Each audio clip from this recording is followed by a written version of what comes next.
ಎಲ್ರಿಗೂ ಕೂಡ ನಮಸ್ಕಾರ. ಆತ್ಮೀಯ ಸಮೀಕ್ಷಾದಾರರೇ, ತಾವೆಲ್ಲರೂ ಕೂಡ ಆ, ಇಂದಿನಿಂದ ಒಳ ಮೀಸಲಾತಿ ಸಂಬಂಧ ಮನೆ ಮನೆ ಸಮೀಕ್ಷೆಯನ್ನು ತಾವೆಲ್ಲರೂ ಕೂಡ ತಮ್ಮ ಮೊಬೈಲ್ನಲ್ಲಿ ಆ್ಯಪನ್ನು ಇನ್ಸ್ಟಾಲ್ ಮಾಡಿಕೊಂಡು ತಾವೆಲ್ಲರೂ ಕೂಡ ಈಗಾಗಲೇ ಕಾರ್ಯ ಪ್ರವೃತ್ತರಾಗಿದ್ದೀರಾ. ತಮ್ಮೆಲ್ಲರಿಗೂ ನಾನು ಅಭಿನಂದನೆಗಳನ್ನು ಸಲ್ಲಿಸ್ತೀನಿ.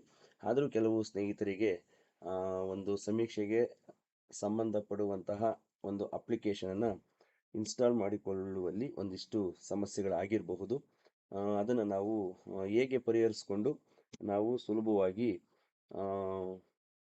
ಆ್ಯಪನ್ನು ಇನ್ಸ್ಟಾಲ್ ಮಾಡ್ಕೋಬೋದು ಅನ್ನೋದನ್ನು ನಾನು ಈ ಒಂದು ವಿಡಿಯೋದಲ್ಲಿ ತಿಳಿಸ್ಕೊಡ್ತೀನಿ. ಸೊ ಮೊದಲಿಗೆ ನಿಮಗೆ ತರಬೇತಿ ಸಮಯದಲ್ಲಿ ನಿಮಗೆ ಒಂದು ಡೆಮೋ ತೋರಿಸ್ಲಿಕ್ಕೆ ಒಂದು ಆ್ಯಪನ್ನು ಇನ್ಸ್ಟಾಲ್ ಮಾಡಿ ಕೊಟ್ಟಿರ್ತಾರೆ. ಸೊ ದಯವಿಟ್ಟು ಆ ಒಂದು ಆ್ಯಪನ್ನು ತಾವು ಮೊದಲಿಗೆ ಇನ್ಸ್ಟಾಲ್ ಮಾಡಬೇಕು. ಸೊ ನೀವು ಏನು ಮಾಡ್ತೀರಾ ಅಂದರೆ, ನಿಮ್ಮ ಡೆಸ್ಕ್ಟಾಪ್ನಲ್ಲಿ ಈ ರೀತಿ ನೀವು ಆ್ಯಪನ್ನು ಹಾಕ್ಕೊಂಡಿದ್ದೀರಾ ಅಂದರೆ ಇದು ಡೆಮೋಗೆ ಕೊಟ್ಟಿರೋವಂಥದ್ದು ತರಬೇತಿ ಸಮಯದಲ್ಲಿ. ಸೊ ಇದನ್ನು ನೀವು ಮೊದಲಿಗೆ ಏನು ಮಾಡಬೇಕು, ಇದನ್ನು ಇನ್ಸ್ಟಾಲ್ ಮಾಡ್ತೀರಾ. ಈ ರೀತಿ ಅದ್ರ ಮೇಲೆ ನೀವು ಸ್ವಲ್ಪ ಹೊತ್ತು ಟ್ಯಾಪ್ ಮಾಡಿ ಇಟ್ಕೊಂಡಾಗ ಅನ್ಇನ್ಸ್ಟಾಲ್ ಕೇಳುತ್ತೆ. ಅನ್ಇನ್ಸ್ಟಾಲ್ ಕೊಟ್ಟಾಗ ಅದು ಅನ್ಇನ್ಸ್ಟಾಲ್ ಆಗುತ್ತೆ. ಸೊ ಇದಾದ ಮೇಲೆ ನಿಮಗೆ ಇವತ್ತಿನ ಹೊಸ ಅಪ್ಡೇಟೆಡ್ ವರ್ಷನ್ ಲಿಂಕನ್ನು ಗ್ರೂಪಲ್ಲಿ ಶೇರ್ ಮಾಡಿರ್ತಾರೆ. ಆ ಒಂದು APK ಫೈಲನ್ನು ನೀವು ಕ್ಲಿಕ್ ಮಾಡಿ ಅಲ್ಲಿ ನೀವು ಆ್ಯಪನ್ನು ಡೌನ್ಲೋಡ್ ಮಾಡ್ಕೊಳಕ್ಕೆ ಹೋಗ್ತೀರಾ. ಸೊ ಆದರೂ ಕೂಡ ಅಲ್ಲಿ ಡೌನ್ಲೋಡ್ ಆಗಲ್ಲ, ಆ್ಯಪ್ ಇನ್ಸ್ಟಾಲ್ ಆಗಲ್ಲ. ಸೊ ಅದಕ್ಕೆ ನಾವು ಏನು ಮಾಡಬೇಕು ಅಂತ ಹೇಳಿದ್ರೆ, ನೀವಿಷ್ಟು ಈಗ ನೋಡಿ, ನಾನು ಡೆಸ್ಕ್ಟಾಪಲ್ಲಿ ಆ್ಯಪನ್ನು ಅನ್ಇನ್ಸ್ಟಾಲ್ ಮಾಡಿದ್ದೀನಿ. ಸೊ ಆದರೆ ನಾನೀಗ ಏನಾದರೂ ಹೊಸ ಆ್ಯಪನ್ನು ಅಂದರೆ ಏನು ಹೊಸ ಲಿಂಕ್ ಬಂದಿದೆ, ಅಪ್ಡೇಟೆಡ್ ವರ್ಷನ್ ಲಿಂಕ್ ಏನಿದೆ ಅದನ್ನು ನಾನು ಇನ್ಸ್ಟಾಲ್ ಮಾಡ್ಕೊಳ್ಳೋಕೆ ಹೋದರೂ ಕೂಡ ಇನ್ಸ್ಟಾಲ್ ಆಗಲ್ಲ, ಬರುತ್ತೆ ಹೋಗುತ್ತೆ. ಈ ಥರ ಸ್ವಲ್ಪ ಪ್ರಾಬ್ಲಮ್ಸ್ ನಿಮಗೆ ಈ ದಿನ ಕಂಡು ಬಂದಿರಬಹುದು. ಸೊ ಅದನ್ನು ನಾವು ಸುಲಭವಾಗಿ ಪರಿಹರಿಸ್ಕೋಬೋದು. ಸೊ ನೋಡಿ, ಮೊಬೈಲಲ್ಲಿ ನಾವು ಡೆಸ್ಕ್ಟಾಪ್ನಲ್ಲಿ ಇರತಕ್ಕಂಥ ಒಂದು ಆ್ಯಪನ್ನು ಜಸ್ಟ್ ಅನ್ಇನ್ಸ್ಟಾಲ್ ಮಾಡಿದ್ರೂ ಕೂಡ ನಮ್ಮ ಮೊಬೈಲಲ್ಲಿ ಸೊ ಅದು ಇದ್ದೇ ಇರುತ್ತೆ. ಸೊ ಅದನ್ನು ಫಸ್ಟು ನಾವು ಅದನ್ನು ತೆಗಿಬೇಕಾಗುತ್ತೆ. ಸೊ ಹೇಗೆ ಅಂತ ಹೇಳಿ ನೋಡೋದಾದರೆ, ಮೊದಲು ನಿಮ್ಮ ಸೆಟ್ಟಿಂಗ್ಸ್ಗೆ ಹೋಗಿ. ಇಲ್ಲಿ ಒಬ್ಬೊಬ್ಬರು ಮೊಬೈಲ್ನಲ್ಲಿ ಒಂದೊಂದು ರೀತಿ ಸೆಟ್ಟಿಂಗ್ಸ್ ಇರುತ್ತೆ, ಬಟ್ ಅದನ್ನು ನೀವು ನಿಮ್ಮ ಮೊಬೈಲ್ನಲ್ಲಿ ಚೆಕ್ ಮಾಡ್ಕೊಳ್ಳಿ. ಹೀಗೆ ಸೆಟ್ಟಿಂಗ್ಸ್ಗೆ ಹೋಗ್ತೀರಿ. ಇಲ್ಲಿ ಸೆಟ್ಟಿಂಗ್ಸ್ಗೆ ಹೋದಾಗ ರ್ಯಾಮ್ ಅಂಡ್ ಸ್ಟೋರೇಜ್ ಅಂತ ಒಂದು ಆಪ್ಷನ್ ಇರುತ್ತೆ. ಇಲ್ಲಿ ಬೇಕಾದರೂ ನೀವು ಸರ್ಚ್ ಮಾಡಬಹುದು. ಇಲ್ಲಿಗೆ ಹೋದಾಗ ನಿಮಗೆ ಆ್ಯಪ್ಸ್ ಅಂತ ಒಂದು ಅಪ್ಲಿಕೇಶನ್ ಇರುತ್ತೆ, ಅದ್ರ ಮೇಲೆ ನೀವು ಕ್ಲಿಕ್ ಮಾಡಿದ್ರೆ ಸೊ ಇಲ್ಲಿ ನಿಮ್ಮ ಮೊಬೈಲ್ನಲ್ಲಿ ಇರ್ತಕ್ಕಂಥ ಎಲ್ಲ ಆ್ಯಪ್ಗಳು ಕೂಡ ಇಲ್ಲಿ ನಿಮಗೆ ಕಂಡು ಬರುತ್ತೆ. ಸೊ ಇದರಲ್ಲಿ ಒಂದು ವೇಳೆ ನೀವು ನೀವು ಅನ್ಇನ್ಸ್ಟಾಲ್ ಮಾಡಿರ್ತಕ್ಕಂಥ ಒಂದು ಅಪ್ಲಿಕೇಶನ್ನು ಇಲ್ಲಿ ಇರಲೂಬಹುದು. ಇಲ್ಲಿ ಅದನ್ನು ನೀವು ಸರ್ಚ್ ಮಾಡಿ, ಇಲ್ಲೂ ಕೂಡ ನೀವೇನು ಮಾಡಬೇಕು, ಅದ್ರ ಮೇಲೆ ಟ್ಯಾಪ್ ಮಾಡಿ ಅದನ್ನು ಅನ್ಇನ್ಸ್ಟಾಲ್ ಮಾಡಬೇಕಾಗುತ್ತೆ. ಸೊ ಒಂದು ವೇಳೆ ಇಲ್ಲಿ ನಿಮಗೆ ಸಿಗಲಿಲ್ಲ ಅಂತ ಹೇಳಿದ್ರೆ, ನಿಮ್ಮ ಮೊಬೈಲ್ನಲ್ಲಿ ಇಲ್ಲಿ ಮೋರ್ ಕನೆಕ್ಷನ್ಸ್ ಅಂತ ಒಂದು ಆಪ್ಷನ್ ಇರುತ್ತೆ, ಅಥವಾ ಆ್ಯಪ್ಸ್ ಅಂತ ಒಂದು ನೋಡಿ, ಈ ಥರ ಒಂದು ಆ್ಯಪ್ಸ್ ಅಂತ ಒಂದು ಆಪ್ಷನ್ ಇರುತ್ತೆ. ಇದ್ರ ಮೇಲೆ ನೀವು ಕ್ಲಿಕ್ ಮಾಡಿ. ಸೊ ಕ್ಲಿಕ್ ಮಾಡಿ ಇಲ್ಲೂ ಕೂಡ ನೀವೇನು ಮಾಡಬಹುದು, ಇಲ್ಲಿ ಯಾವ ಒಂದು ಡಿಫಾಲ್ಟ್ ಆ್ಯಪ್ ಇರ್ತದೆ ಬೇಕಾದರೆ ಅದನ್ನು ಕ್ಲಿಕ್ ಮಾಡಿ. ಇಲ್ಲಿ ಕೂಡ ನೀವು ಅದನ್ನು ತೋರಿಸುತ್ತೆ. ಇದನ್ನು ಕೂಡ ಬೇಕಾದರೆ ನೀವು ಸರ್ಚ್ ಮಾಡಿ ಅದನ್ನು ಡಿಲೀಟ್ ಮಾಡ್ಬೋದು. ಆದರೆ ಇವೆಲ್ಲದಕ್ಕಿಂತ ಸುಲಭವಾಗಿ ನಾನು ಹೇಳೋದೇನಪ್ಪ ಅಂದರೆ, ಸೊ ನಿಮ್ಮ ಮೊಬೈಲ್ನಲ್ಲಿ ನೋಡಿ, ಈ ಥರ ಒಂದು ಫೈಲ್ಸ್ ಅಂತ ಒಂದು ಆಪ್ಷನ್ ಇರುತ್ತೆ. ಎಲ್ಲರ ಮೊಬೈಲ್ನಲ್ಲೂ ಈ ಆಪ್ಷನ್ ಸುಲಭವಾಗಿ ನಿಮಗೆ ಸಿಗುತ್ತೆ.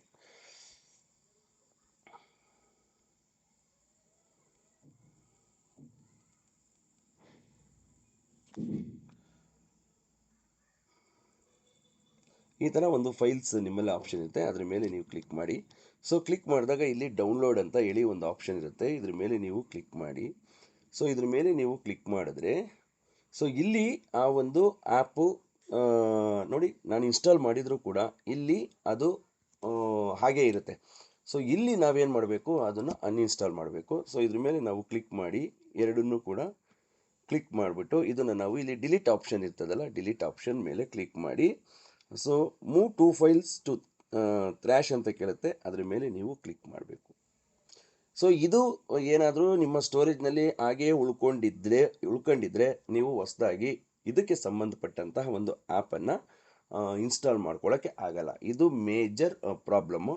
ಸೊ ದಯವಿಟ್ಟು ಫೈಲ್ಸ್ಗೆ ಹೋಗಿ, ಫೈಲ್ಸಲ್ಲಿ ಡೌನ್ಲೋಡ್ ಕೊಡಿ. ಡೌನ್ಲೋಡಲ್ಲಿ ಈ ಥರದ್ದು ಕಾಣಿಸುತ್ತೆ. ಆ ಎರಡನ್ನೂ ಟ್ಯಾಪ್ ಮಾಡಿಬಿಟ್ಟು ನೀವು ಡಿಲೀಟ್ ಆಪ್ಷನ್ ಇರುತ್ತೆ ಮೇಲ್ಗಡೆ, ಆ ಡಿಲೀಟ್ ಆಪ್ಷನ್ ಕೊಟ್ಟರೆ ಅದೆರಡು ಕೂಡ ಈಸಿಯಾಗಿ ಹೋಗುತ್ತೆ. ಸೊ ನೆಕ್ಸ್ಟ್ ನೀವೇನು ಮಾಡ್ಬೋದು, ಈಗ ನಿಮ್ಮ ವಾಟ್ಸಪ್ನಲ್ಲಿ ನಾವು ಏನು ಮಾಡಿದ್ವು, ನಿಮಗೆ ಒಂದು ಇದನ್ನು ಲಿಂಕನ್ನು ನಾವು ಗ್ರೂಪಲ್ಲಿ ಶೇರ್ ಮಾಡಿರ್ತೀವಿ. ಸೊ ದಯವಿಟ್ಟು ನೀವೇನು ಮಾಡಬೇಕು, ಆ ಲಿಂಕನ್ನು ಇಲ್ಲಿ ಎರಡು ಲಿಂಕ್ಗಳನ್ನು ಕೊಟ್ಟಿರ್ತಾರೆ. ನೀವು ಸುಲಭವಾಗಿ ನಿಮಗೆ ಆಕ್ಸೆಸ್ ಆಗ್ತಕ್ಕಂತಹ ಲಿಂಕ್ ಅಂತ ಹೇಳಿದ್ರೆ, ಸೊ ಇದನ್ನು ನಾನು ನಿಮಗೆ ಗ್ರೂಪಲ್ಲಿ ಶೇರ್ ಮಾಡಿದ್ದೀನಿ. ಅದು ಹೊಸ ಅಪ್ಡೇಟೆಡ್ ವರ್ಷನ್ನು.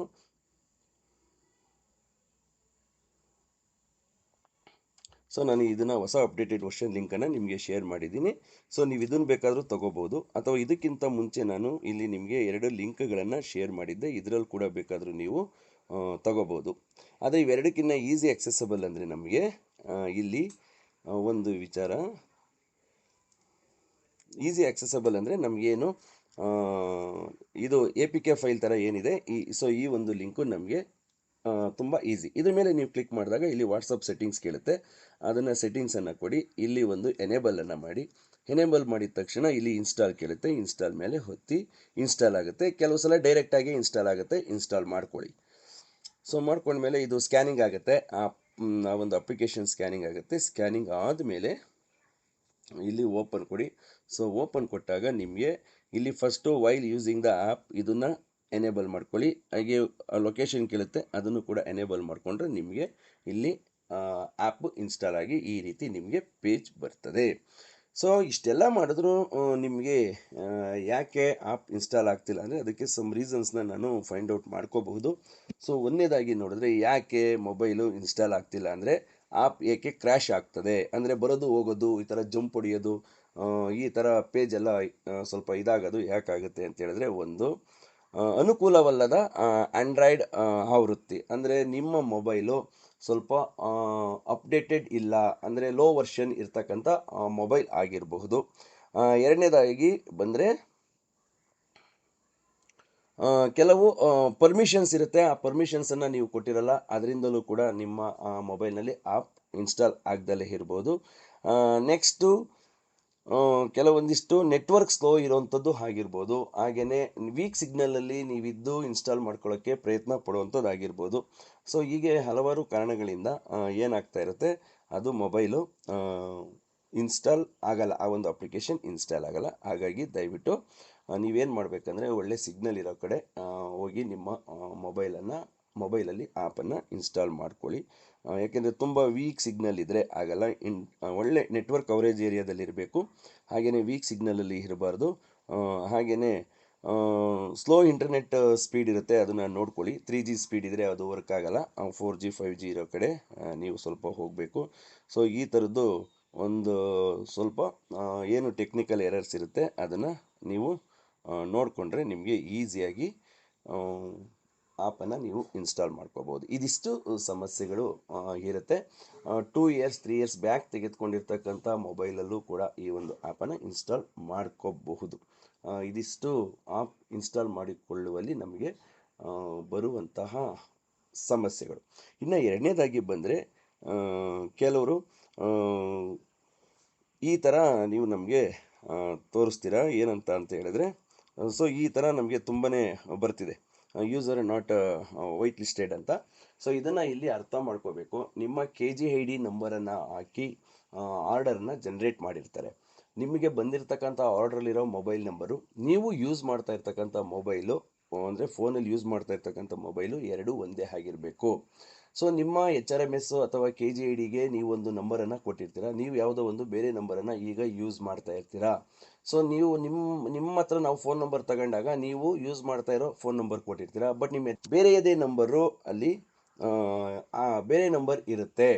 ಸೊ ನಾವು KGID ನಂಬರ್ ಕೊಟ್ಬಿಟ್ಟು HRMS ಅಲ್ಲಿ ನಿಮ್ಮ ಆದೇಶವನ್ನು ತೆಗೆದುಕೊಂಡಾಗ ನಿಮ್ಮ HRMS ಅಲ್ಲಿ ಯಾವ ಫೋನ್ ನಂಬರ್ ಇರುತ್ತೆ ಆ ಫೋನ್ ನಂಬರ್ ನಿಮ್ಮ ಆರ್ಡ್ರಲ್ಲಿ ಬಂದ್ಬಿಡ್ತದೆ. ಫಸ್ಟ್ ನೀವೇನು ಮಾಡಬೇಕು, ನಿಮ್ಮ ಆರ್ಡ್ರಲ್ಲಿ ಇರೋ ಫೋನ್ ನಂಬರ್ ನೀವು ಈಗ ಮೊಬೈಲಲ್ಲಿ ಹಾಕ್ಕೊಂಡು ಬಳಸ್ತಾ ಇರ್ತಕ್ಕಂಥ ಫೋನ್ ನಂಬರ್ ಎರಡೂ ಒಂದೇನಾ, ಇದನ್ನು ಚೆಕ್ ಮಾಡ್ಕೊಳ್ಳಿ. ಸೊ ಎರಡೂ ಒಂದೇ ಇದ್ದರೆ ನೀವು ಈಸಿಯಾಗಿ ಲಾಗಿನ್ ಆಗ್ತೀರಾ. ಸೊ ಎರಡೂ ಬೇರೆ ಬೇರೆ ಇತ್ತಂದರೆ may be user not white listed ಅಂತ ಹೇಳಿ ಬರ್ತದೆ. ಅಂದರೆ ನಿಮ್ಮ ಆರ್ಡ್ರಲ್ಲಿ ಇರ್ತಕ್ಕಂಥ ಮೊಬೈಲ್ ನಂಬರ್ ರಿಜಿಸ್ಟರ್ ಆಗಿರ್ತದೆ, ಆ ಮೊಬೈಲ್ ನಂಬರ್ಗೆ OTP ಬರ್ತದೆ. ಅಷ್ಟೇ ಇದಕ್ಕೆ ಇರ್ತಕ್ಕಂಥ ಸೊಲ್ಯೂಷನ್ನು, ಬೇರೆ ಇಲ್ಲ. ಆ ಥರದ್ದು ಏನಾದರೂ ನಿಮಗೆ ಮೊಬೈಲ್ ನಂಬರು ಆ ಥರ ಚೇಂಜ್ ಇದ್ದರೆ ದಯವಿಟ್ಟು ನನ್ನ ವಾಟ್ಸಪ್ ನಂಬರ್ಗೆ ನಿಮ್ಮ ಬದಲಾವಣೆ ಆಗಬೇಕಾಗಿರೋ ನಂಬರು ಹಾಗೆ ನಿಮ್ಮ ಹಳೆಯ ನಂಬರನ್ನು ನನಗೆ ಬೂತ್ ಸಂಖ್ಯೆ ಹಾಕಿ ನಿಮ್ಮ ಹೆಸರನ್ನು ಹಾಕಿ ಏನು ಬದಲಾವಣೆ ಆಗಬೇಕು ಆ ಫೋನ್ ನಂಬರು ಯಾವ ನಂಬರ್ಗೆ ಚೇಂಜ್ ತಾವು ನನಗೆ ವಾಟ್ಸಪ್ನಲ್ಲಿ ಕಳಿಸಿದ್ರೆ ಸೊ ಆ ಒಂದು ಫೋನ್ ನಂಬರನ್ನು ನಿಮಗೆ ಅಪ್ಡೇಟ್ ಮಾಡಿ ಕೊಡಲಾಗ್ತದೆ. ಎಲ್ರಿಗೂ ಕೂಡ ಧನ್ಯವಾದಗಳು.